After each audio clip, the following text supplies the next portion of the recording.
Banks got bailed out. We got sold out. Banks got bailed out. We got sold out. Banks got bailed out. We got sold out. Banks got bailed out. We got sold out. Banks got bailed out. We got sold out. Banks got bailed out. We got sold out. Banks got bailed out. We got sold out. Banks got bailed out. We got sold out.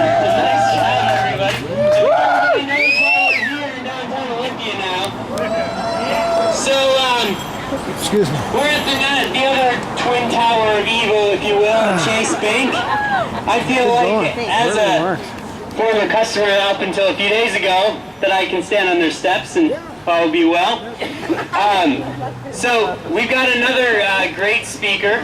I'm going to invite Miles up, also with Occupy Olympia's Outreach Committee. He brought the band today. Give Miles a hand for getting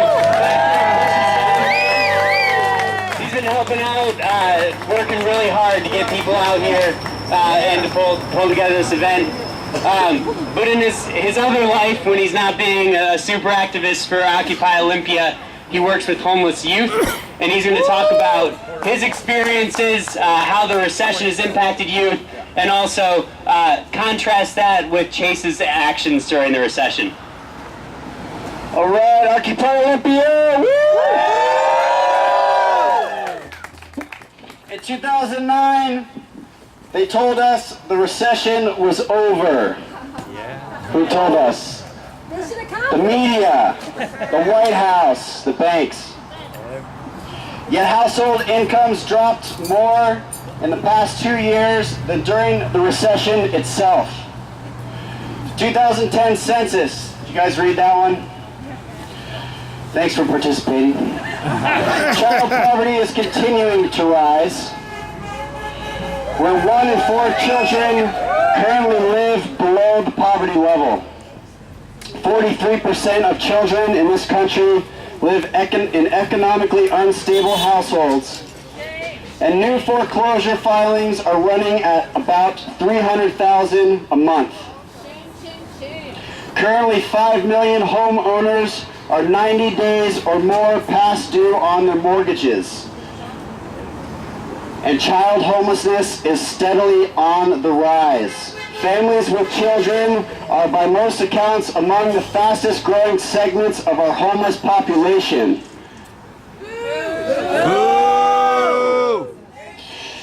I work in Mason County as a youth and family with children housing advocate and youth advocate. In Mason County, right in our backyard, we have one of the highest child homeless rates in the state.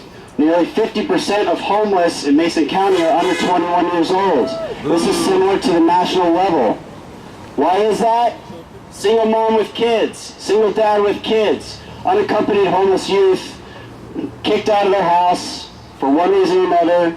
Mom and dad can't afford to have them in the house and making room for the younger kids, running away, fleeing violence and instability in the home.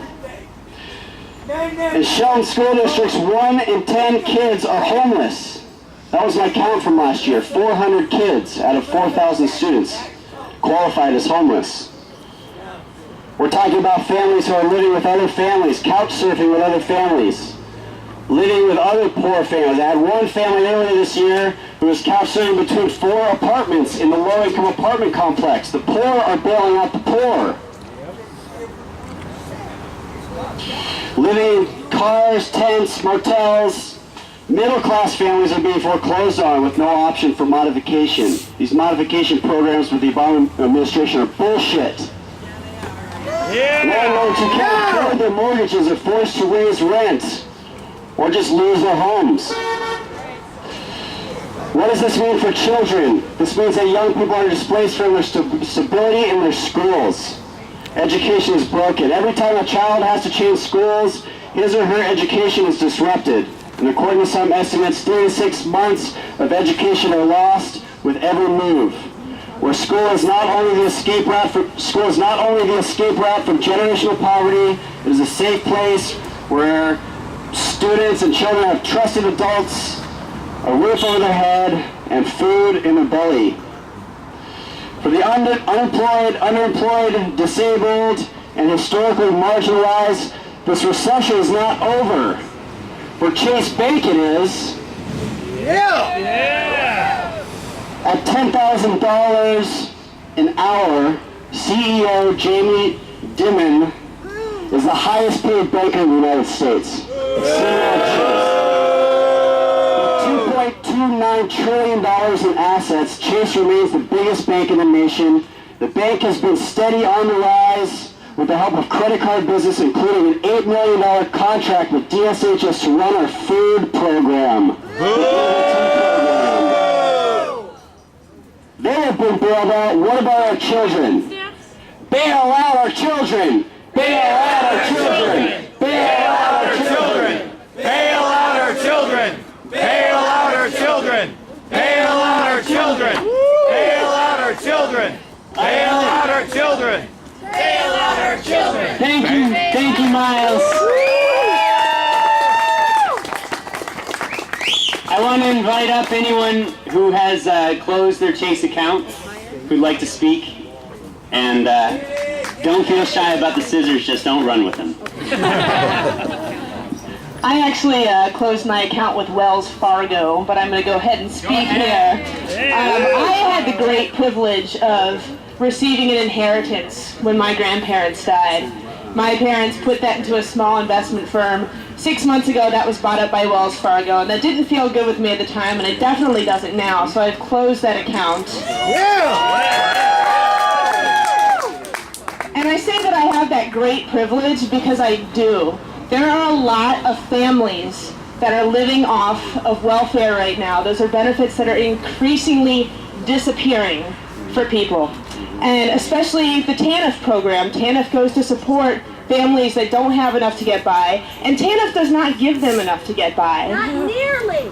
But what really sucks is that those families are given a debit card, and that's what they get their benefits on. And every time they withdraw funds from their state assistance, Chase gets a cut of it. It is absolutely ridiculous that Chase is getting is that a TANF card right there? Yeah, just like that. Every time you withdraw money from that account, Chase gets a cut of it. And they don't tell you that. You just have that much less in your account. It's ridiculous, and we need to do something about that. It's 85 cents every time your card is used, and they get paid $700,000 a month by the state to run the program. So they're double dipping off the poorest people in our state, and that is really unconscionable. Not counting ATM fees from the ATM. Exactly. Move your money! Move your money! Move your money! I moved my money from Chase to Twin Star. I want to say what I've experienced with Chase the last couple years. What we used to call kiting when I was a kid, I experienced here. And that is, you put money in another state, it takes a week with an electronic transfer and communication going on now, all these new tools. It takes a week to hit. In the meantime, there's lots of fees to be had, things that aren't covered, things that aren't paid for because the deposit hasn't hit. Well, what's that about? It's all electronic, isn't it? It's all the new tools. I don't think so. Nothing's changed. When you take it out, The same derivatives are being traded, the same financial system continues, and the same people are in power at the Department of the Treasury in Washington, D.C. because we let them. That's why they're there. Today I read the New York Times. I read about one of our biggest industrialists lost money on derivatives this last month. Derivatives are still being traded. They're slicing and dicing your mortgages. The securities market is a mess. Wall Street is too big and must fail. All right, thank you, man. closed their account at Chase that wants to speak? All right. Come on up.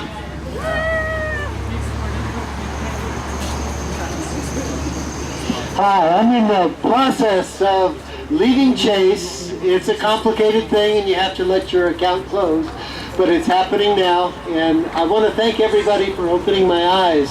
I thought it was just another bank, but the more I learn and the more I discover about the evil of big banking, the more I don't want to be a part of it. So thank you for raising my consciousness, and I want to cut up my check. Pick your seat, man. We got all your choices.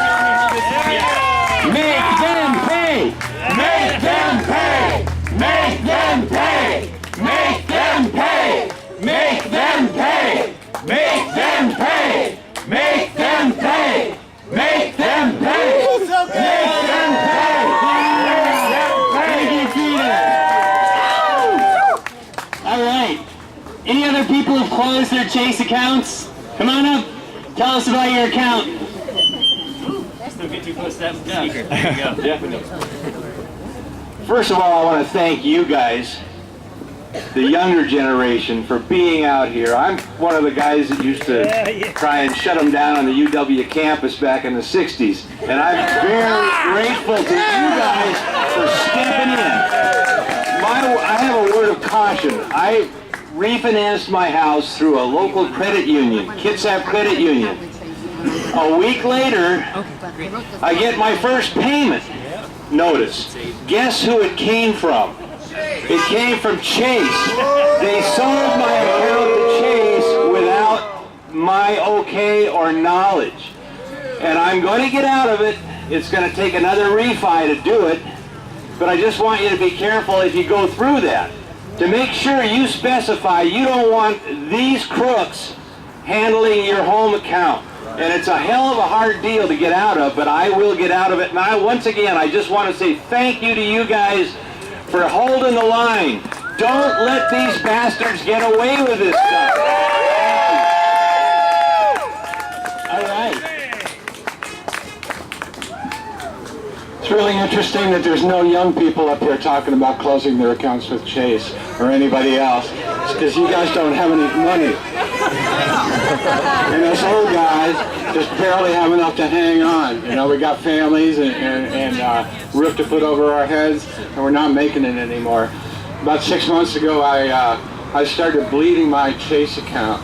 I started trying to keep it at the very minimum where it would cost them money, but it wouldn't cost me any money. And then I closed that account.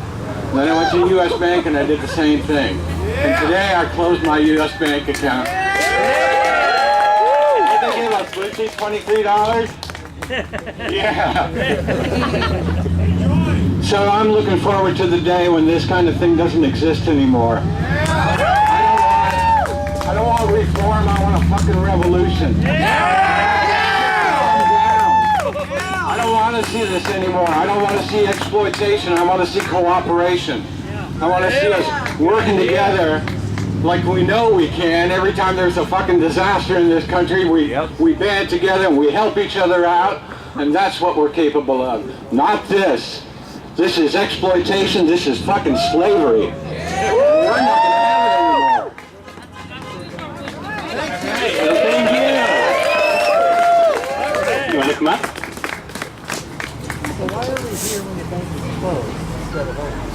It's a National Day of Action, that's why. So we're taking part in National Day of Action, so people are closing their accounts by this day. I want you to know I've never done one of these things before. I just felt like I had to be part of this because I too have a mortgage with Chase Manhattan or Chase Bank, and I've got to do something about that, and I will do it this next week. And I want you to know I've written this book called Screwing Mother Nature for Profit. And it's all about the corporations. And yes, that's how corporations betray our trust. And they do that, don't they? And I've come up with a new business model for them. And it's called, and why the new biology offers an ethical and sustainable future. We have to get back to Mother Nature because we all have been screwed. So if anybody's interested, they have it at Barnes & Noble and at Orca Books. So, thank you. Well, thank you. And if you're inspired to share a teaching about your book, I'm sure Occupy Olympia will be very interested. Yeah. All right. Well, we're here today to screw Chase. Who else wants to screw Chase today? If you want to come up and talk about it, come on up.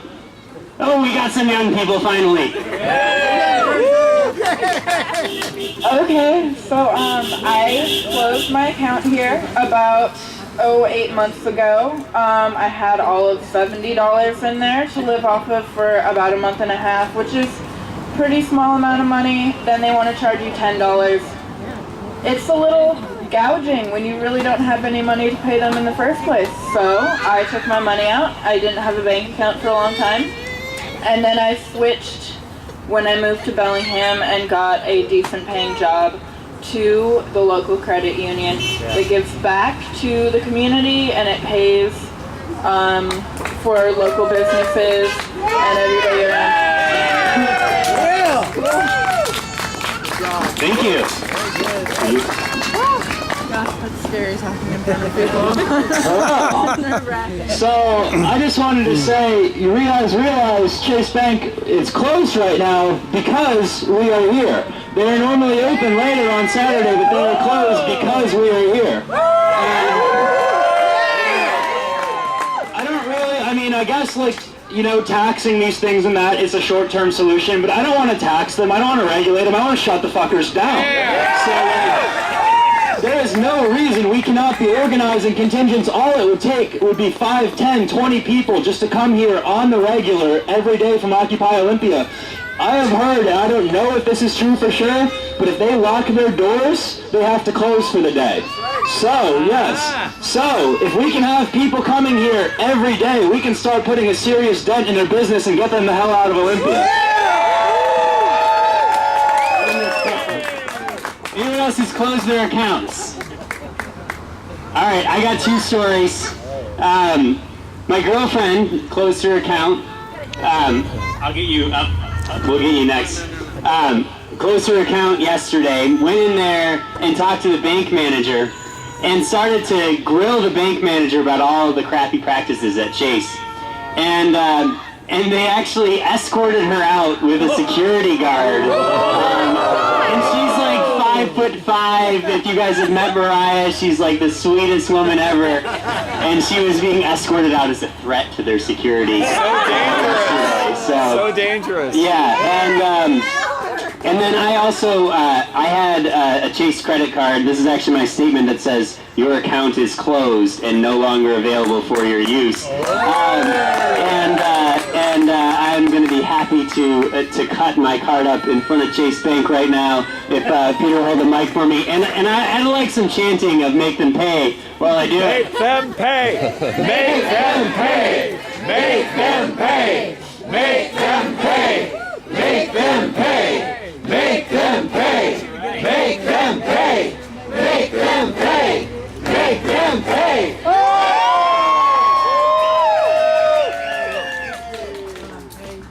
All right, we got Guy Fox who wants to speak. Come on up, Guy.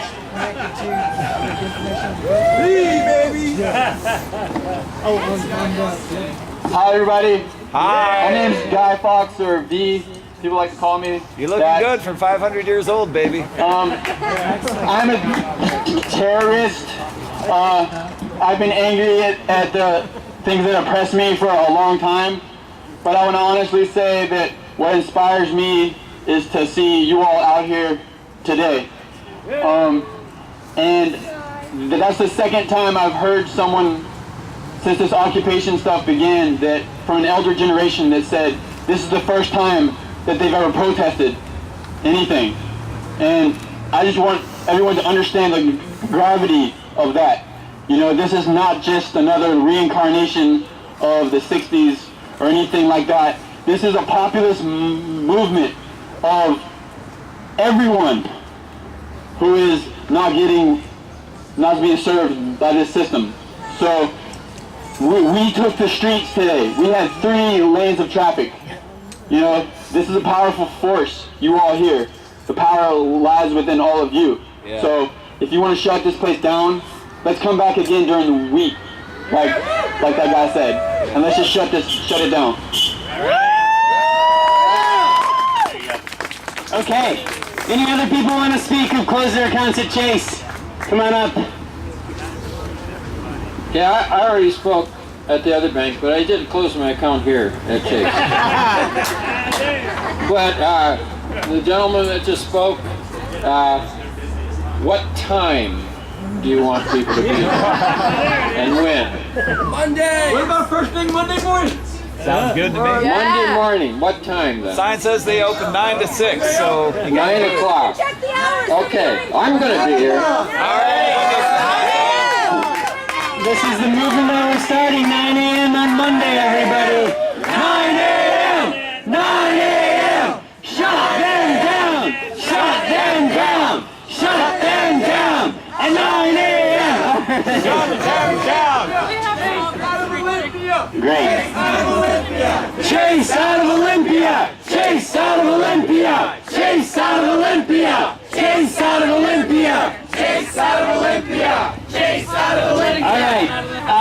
I just want to speak really quick because it's not just about making Chase and the big banks pay. It's about moving the credit unions and our locally owned banks. And a couple of things. Credit unions are all member-owned and they're non-profits. So that means all the profits get reinvested into their members, which is why they're more affordable, they're more accessible, and they're better for our local economies.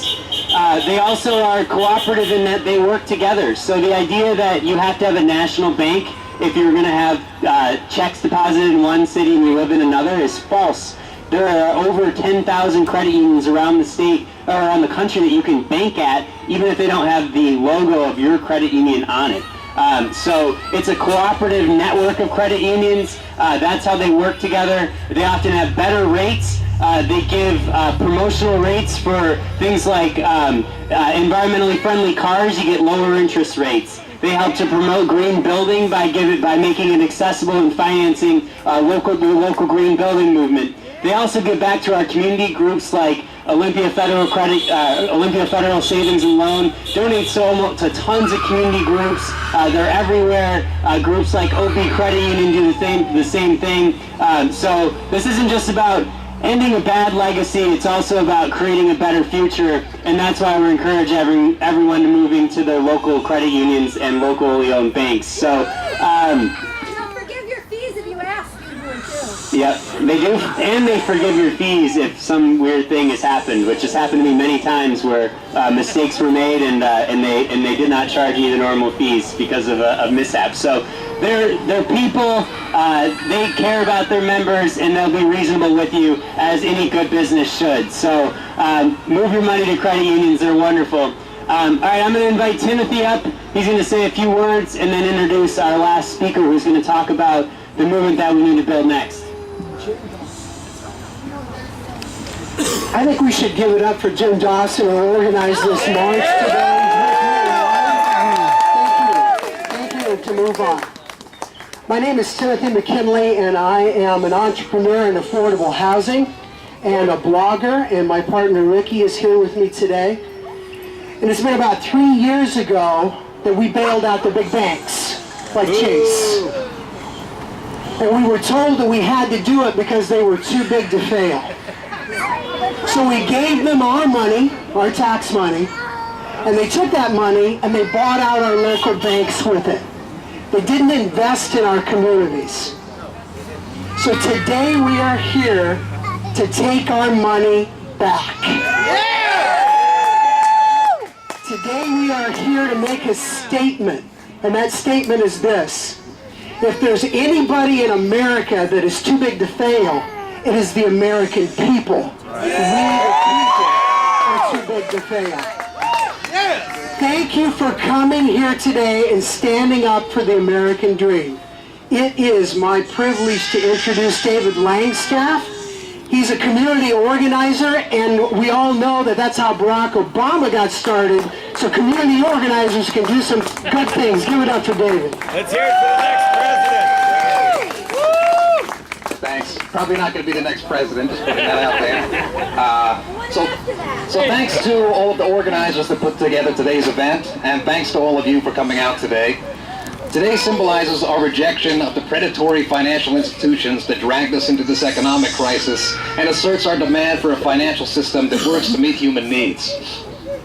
Today's gathering is just one more example of all that the Occupy movement has achieved in just over a month. This movement managed to capture the democratic spirit of the Arab Spring and channel it into a historic popular mobilization across the United States and the world. It's opened up the space for asking fundamental questions about the inequalities, disenfranchisement, and forms of exclusion that dominate our lives, and demonstrated to those in power that we can speak with a collective voice and act with a collective will. And it's become a laboratory for experimenting with new forms of participatory democracy and collective action, a testing ground for the world that we want to build. Today's action is a symbol of all that we've achieved so far. But let's also remember that these are just the first steps in a long process of exploring ways to fundamentally transform our economy and broader society. In the early 1960s, veteran civil rights organizer Ella Baker congratulated students and community members on their successful campaign to desegregate lunch counters. But she also emphasized the importance of recognizing that the struggle for genuine racial equality went well beyond the right to be served a burger in a local restaurant. Ms. Baker emphasized that this was a step in a long process of transforming society. Similarly, we must recognize that moving our money from these banks is an important step towards building a mass movement for economic justice, but it is only the beginning of that process. One of the most valuable contributions of the Occupy movement and the kinds of actions we are taking here today is that it gives us an opportunity to wrestle with the difficult questions of how to develop a more democratic, equitable, and just society. Questions like, how do we create financial institutions that work to meet people's basic needs rather than exploiting people's economic desperation? How do we move from simply resisting the practices of the most egregious financial firms towards actually democratizing our economy? What kind of vision animates our quest for a better world? And how do we begin to build the foundation for a fundamentally new society? What kinds of institutions and forms of popular organization can we create here locally, regionally, or even at the state level that can serve as the building blocks for a better world?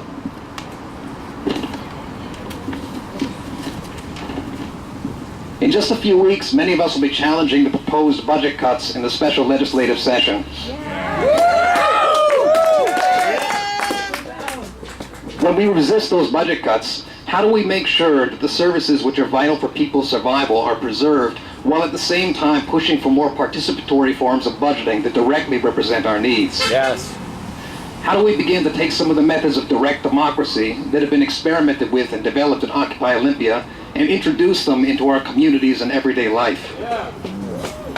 And how do we transform existing institutions, like credit unions, into institutions that are popularly directed and reflect the democratic spirit that has animated the Occupy movement? No single person has the answer to any of these questions, but by continuing this collective dialogue, we can jointly create the answers over time and begin laying the foundation for the long and challenging project of genuine social emancipation. For those of you that are interested in exploring these questions further, Occupy Olympia is going to be putting together a day of teach-ins on November the 9th, this coming Wednesday. That's going to be held just down the street at the Washington State Labor Center. I'm going to pass out some flyers for more information about that. So thanks very much. Hope to see you all there. Thank you. All right. Just a quick clarification. We're going to meet at Occupy Olympia at 9 a.m. on Monday and then march over here, okay? So if you're coming to close down Chase, meet at Occupy Olympia at 9 a.m.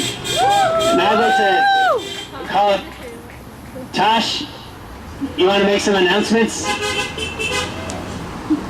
She's working on it. All right. So a couple of things that are definitely happening in the future. Wait a minute. What about closing down Bank America? We're just going to close down Chase. Well, that's a good point. We should do both. Hey, if there's energy.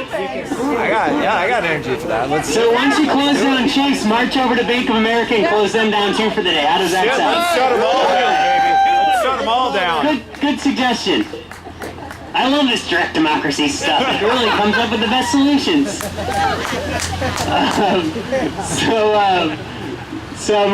A couple of things that we're going to start planning in the next couple of weeks are November 17th is another National Day of Action of Jobs, Not Cuts. That'll both be focused on the federal budget and the state budget. So we're going to start talking about that at the Outreach Committee. We meet on Saturdays, Tuesdays, and Thursdays at 5 p.m. at Traditions. We're taking today off because we just worked really hard. But Tuesday at 5 p.m. if you want to join the Occupy Olympia Outreach Committee, that's where we'll be next. And you can join us on Thursday as well. And then also, as was mentioned, special session starts November 28th. There's going to be a huge convergence of people here from all over the state. In my professional job, I work with a progressive advocacy group called Fuse, and we're involved. We're working with the labor unions, all the different statewide organizations that are going to be impacted by these cuts, and trying to figure out how we can get as many people down here as possible to occupy the Capitol and to close it down. So November 28th, remember it. I think that we'll probably be meeting at Heritage Park at Occupy Olympia in the morning, maybe at 10 a.m. But if you can take the day off on November 28th, that is the day to make a statement about the future of our state and what we won't stand for, which is cutting our kids, our health care, our seniors, and our future at the expense or to pay for unjustified tax breaks for corporations and the wealthy. So mark that on your calendar. And Tosh, you got some other announcements for us? I was just buying you some time. Here you go. Okay, so now every Saturday, we have members from WFC coming down, and they want to interact with us. They support us. So anyone who wants to talk to members, Washington State Federal Employees Union. So they will be at the camp. People who want to interact with them, come down. On the 11th, everyone should go to movetoamend.org. They're having a teach-in. They're going to break down corporate personhood, how it happened, what we can do to change it. A bunch of groups will be there, environmental groups, teachers unions, so go to that. I think you covered most of it. Hold on. There's also a union for hospice workers. They're striking on Wednesday, 7 a.m. People need to go support them. They're supporting us. So it's on Lily Road in South Bay, and I will get more details. I just found out about that, so I'll get the exact location. 7 a.m. Wednesday. Okay. That strike is on South Bay Road, 3424 South Bay Road in Lily, at the end of Lily Road, from 7 a.m. until 7 p.m., both on Wednesday and Thursday. Thank you. Yeah. Is there a tactical reason we're planning for 9 a.m. on Monday? That's when they open. That's when they open. On the so door? we need to show up right when they open, because I think we could have a lot more numbers around noon. Well, if you think about it, if they have to shut down for the day, if they lock their doors, get them to shut their doors as soon as they open, and you've just shot a whole day's worth of business. Cool. All right. Okay. Yeah. We can try it out, and we'll learn from this experience. Okay. All right. Yeah. So that was the whole thing that we had to do today, except for now, like I said in the beginning, we're not just here to protest the banks, we're here to build a movement, and that starts with building community. And so I want to invite all of you to go back to Occupy Olympia and share a meal with us. We have some wonderful food that's prepared every day by dedicated volunteers. They're serving healthy, good food. And for the food committee. Looks like, oh, that's really confusing. That looks like my car that someone had stolen, but luckily it's not. Oh God, it might have been Jason that stole it. Join it. Exactly. So join us right now for lunch. Get to know people. We can talk more about the strategy for Monday as well. So let's go back to Occupy Olympia. We should march back through town one more time so people know that we're here. All right. And Stephanie, do you want to lead us out with a new chant? You got another one for us? Occupation's not a crime. The U.S. does it all the time. Oh, that's a good one.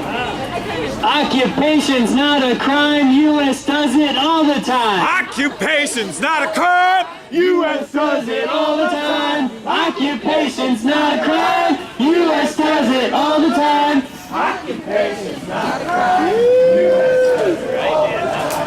Occupation's not a crime. U.S. does it all the time. Occupation's not a crime.